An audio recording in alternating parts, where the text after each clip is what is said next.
സന്ദീപും ദിയയും പ്രണയിച്ച് വിവാഹിതരായവരാണ്. അവർക്കൊരു കുഞ്ഞുണ്ട്, 3 വയസ്സുകാരൻ ഉണ്ണി. സന്ദീപ് ഒരു സോഫ്റ്റ്വെയർ എഞ്ചിനീയറാണ്. ദിയ ഒരു പരസ്യ കമ്പനിയിൽ ക്രിയേറ്റീവ് ഹെഡും. കാഴ്ചയിൽ സന്തുഷ്ടമായൊരു കുടുംബം. എന്നാൽ പുറമേ കാണുന്ന പോലെ ആയിരുന്നില്ല അവരുടെ ഇപ്പോഴത്തെ ജീവിതം. ദിയയുടെ ഓഫീസിലെ പുതിയ ബോസ് രവി മേനോൻ ഒരു കാന്തിക വ്യക്തിത്വത്തിന് ഉടമയായിരുന്നു. സംസാരത്തിലും ഇടപഴകലിലും അയാൾ ദിയയെ ആകർഷിച്ചു. ദിയയുടെ സ്വപ്നങ്ങളെക്കുറിച്ചും ലക്ഷ്യങ്ങളെക്കുറിച്ചും രവി സംസാരിച്ചപ്പോൾ സന്ദീപ് തന്നിൽ നിന്ന് അകന്നു പോവുകയാണോ എന്ന് അവൾക്ക് തോന്നി തുടങ്ങി. പതിയെ പതിയെ അവരുടെ സൗഹൃദം ഒരു രഹസ്യബന്ധത്തിലേക്ക് വഴിമാറി. ആദ്യമൊക്കെ രവിയുമായുള്ള ബന്ധത്തിൽ ദിയയ്ക്ക് കുറ്റബോധം തോന്നിയിരുന്നു. സന്ദീപിന്റെയും ഉണ്ണിയുടെയും മുഖം മനസ്സിൽ വരുമ്പോൾ അവൾക്ക് നെഞ്ചിലൊരു ഭാരം അനുഭവപ്പെട്ടു. എന്നാൽ പോകെ പോകെ രവിയുമായുള്ള ഓരോ കൂടിക്കാഴ്ചയും അവൾക്ക് പുതിയൊരു ലോകം തുറന്നു നൽകുന്നതുപോലെ തോന്നി. അയാളോടൊപ്പം സമയം ചിലവഴിക്കാൻ അവൾ ആഗ്രഹിച്ചു തുടങ്ങി. ഭർത്താവിൽ നിന്ന് കിട്ടാത്ത പരിഗണന അവൾക്ക് രവിയിൽ നിന്ന് കിട്ടി. സന്ദീപ് തിരക്കിലാണെന്നും തന്നോടൊപ്പം സമയം ചിലവഴിക്കുന്നില്ലെന്നും അവൾ സ്വയം സമാധാനിച്ചു. പക്ഷേ സന്ദീപ് ദിയയുടെ മാറ്റങ്ങൾ ശ്രദ്ധിച്ചിരുന്നു. അവൾ കൂടുതൽ സന്തോഷവതിയായി കാണപ്പെട്ടു.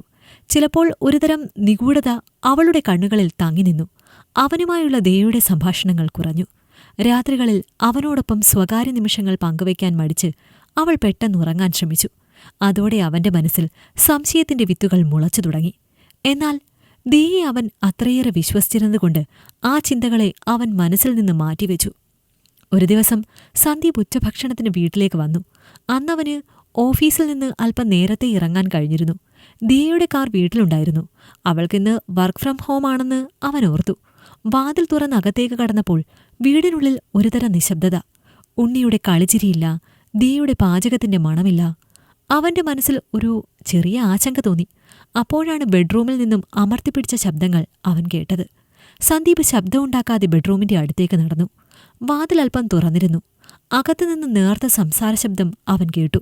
അവന്റെ നെഞ്ചിടിപ്പ് കൂടി. അവൻ പതിയെ വാതിൽ തുറന്നു നോക്കി. അകത്തെ കാഴ്ച അവന്റെ ഹൃദയത്തെ 100,000 കഷ്ണങ്ങളായി മുറിച്ചു. അവന്റെ ഭാര്യ ദിയ മറ്റൊരാളുടെ കൂടെ അവരുടെ കിടപ്പുമുറിയിൽ, അതും പൂർണ്ണ നഗ്നരായി. കൂടെയുള്ള പുരുഷനെ കണ്ട് സന്ദീപ് ഞെട്ടി. മിസ്റ്റർ രവി മേനോൻ. പലപ്പോഴും അയാൾ അവരുടെ സൗഹൃദ വിരുന്നിൽ പങ്കെടുത്തിട്ടുള്ള ആളാണ്. ദിയയുടെ ബോസ് എന്ന നിലയിൽ സന്ദീപും അയാളുമായി സൗഹൃദം സൂക്ഷിച്ചിരുന്നതാണ്. പൂർണ്ണ നഗ്നനായ ശരീരത്തിലേക്ക് രവിമേനോൻ അവന്റെ ശരീരം ചേർത്ത് വെച്ചു. രവിയുടെ മുഖം അവൾ തന്റെ മാറിലേക്ക് ചേർത്ത് പിടിക്കുന്നുണ്ട്. ഇരുവരും പരിസരം മറന്ന് ബന്ധപ്പെടുകയാണ്. അവന്റെ കണ്ണുകൾക്കത് വിശ്വസിക്കാൻ കഴിഞ്ഞില്ല. ലോകം അവന്റെ കാൽക്കീഴിൽ നിന്ന് ഒലിച്ചു പോകുന്നതുപോലെ അവന് തോന്നി. അവന്റെ ശരീരം തളർന്നു. ദിയ. അവന്റെ ശബ്ദം നേർത്തിടറി. എന്നാൽ ആ മുറിയിലത് ഇടിമുഴക്കം പോലെ മുഴങ്ങി. ദിയയും രവിയും ഞെട്ടിത്തിരിഞ്ഞു നോക്കി. ദിയയുടെ മുഖം സന്ദീപിനെ കണ്ട് വിളറി വെളുത്തു. ഭയം അവളുടെ കണ്ണുകളിൽ നിഴലിച്ചു. അവൾ വേഗം പുതപ്പ് ദേഹത്തേക്ക് വലിച്ചിട്ടു. രവിക്ക് എന്ത് ചെയ്യണമെന്നറിയാതെ നിന്നു. സന്ദീപ്, നീ എപ്പോഴെത്തി? ദിയയുടെ ശബ്ദം ഇടറി. സന്ദീപിന്റെ കണ്ണുകളിൽ കോപവും വേദനയും ഒരുപോലെ ആളിപ്പടർന്നു. ഞാൻ നേരത്തെ എത്തി. വർക്ക് ഫ്രം ഹോം എന്ന് പറഞ്ഞ് നിനക്കിവിടെ ഇതായിരുന്നു അല്ലേ പണി? അവന്റെ ശബ്ദം കടുത്തു. ഇതാണോ നീ എനിക്ക് തന്ന സമ്മാനം ദിയ? നമ്മുടെ ജീവിതം, നമ്മുടെ കുഞ്ഞ്, ഇതിനൊന്നും നീ ഒരു വിലയും നൽകിയില്ലല്ലോ. അവന് ദിയയുടെ മുഖത്ത് നോക്കാൻ കഴിഞ്ഞില്ല. അവളുടെ കണ്ണുകളിൽ നോക്കിയാൽ താൻ തകർന്നു പോകുമെന്ന് അവനറിയാമായിരുന്നു. എന്നോട് നീ കാണിച്ച ഈ ചതിക്ക് നിന്നെ പച്ചയ്ക്ക് കത്തിക്കാ വേണ്ടത്. പക്ഷെ മറ്റൊരുത്തൻ തൊട്ട നിന്നെ എനിക്ക് തൊടാൻ അറപ്പാടി. സന്ദീപ് മുഖം വെട്ടിച്ചു. നീ കാരണമാണ് സന്ദീപ് ഞാൻ രവിയുമായി അടുത്തത്. നിനക്ക് ഓഫീസിൽ നിന്നും വീട്ടിൽ വന്നാൽ എന്നോട് സംസാരിക്കാൻ നേരമില്ല. ഏത് നേരം ജോലി ജോലി ജോലി. ബെഡ്റൂമിൽ പോലും നീ എന്നെ പരിഗണിക്കാതെ ആയപ്പോഴാണ് ഞാൻ നിന്നിൽ നിന്ന് അകലാൻ തുടങ്ങിയത്. എന്റെ കാര്യങ്ങളിൽ നിനക്കൊരു ശ്രദ്ധയില്ലായിരുന്നല്ലോ. നിനക്കെപ്പോഴും ആദ്യം ഓഫീസിലെ കാര്യമായിരുന്നു പ്രധാനപ്പെട്ടത്. ഞാനെപ്പോഴും 2ാം തരക്കാരി. ഞാനൊരു പെണ്ണല്ലേ, എനിക്കില്ല വികാരങ്ങൾ. നമ്മുടെ സ്വകാര്യ നിമിഷങ്ങൾക്കിടയിൽ എത്രയോ വട്ടം നീ കമ്പനി കോൾ വരുമ്പോൾ നിഷ്കരുണ എന്നെ അവഗണിച്ച് എണീറ്റ് പോയിരിക്കുന്നു. നിന്റെ തിരക്കുകൾ മനസ്സിലാക്കി എത്ര തവണ ഞാൻ നിന്റെ പിന്നാലെ നടന്നിട്ടുണ്ട്. ആദ്യമൊക്കെ രവിയുമായി അടുത്തപ്പോൾ എനിക്ക് കുറ്റബോധം തോന്നിയിരുന്നു എന്നത് സത്യമാണ്.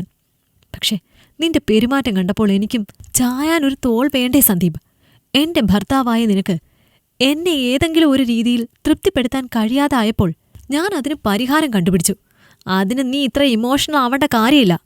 നീ കാരണം തന്നെയാണ് ഞാൻ രവിയുമായി അടുത്തതും ഈ ബന്ധം ഇവിടെ വരെ എത്തിയത്. അതുകൊണ്ട് എന്നെ മാത്രം കുറ്റപ്പെടുത്താൻ ശ്രമിക്കണ്ട. സന്ദീപിന്റെ മുഖത്തെ തളർച്ചയും വിഷമവും കണ്ട് ദിയയ്ക്ക് ധൈര്യമായി. അതാണ് അവനെ തളർത്താനായി അവൾ അവന്റെ മുഖത്ത് നോക്കി ഇങ്ങനെയെല്ലാം പറഞ്ഞത്. എന്തായാലും ദിയയുടെ ആ തന്ത്രം ഏറ്റു. നീ പറഞ്ഞതൊക്കെ ശരിയാണ്. നിനക്കാവശ്യമുള്ളതൊന്നും തരാൻ എനിക്ക് കഴിഞ്ഞില്ലല്ലോ. അതുകൊണ്ടല്ലേ നീ മറ്റൊരാളെ തേടിപ്പോയത്. അവന്റെ വാക്കുകളിൽ വേദനയും പരിഹാസവും കലർന്നിരുന്നു. എല്ലാം എന്റെ തെറ്റ് തന്നെയാണ്. ഓഫീസ് കാര്യങ്ങൾക്കിടയിൽ നിന്നെ ശ്രദ്ധിക്കാൻ എനിക്ക് നേരം കിട്ടാതെയായി. പക്ഷേ അവിടെ നീ എന്നെ മനസ്സിലാക്കുമെന്ന് ഞാൻ വിചാരിച്ചു.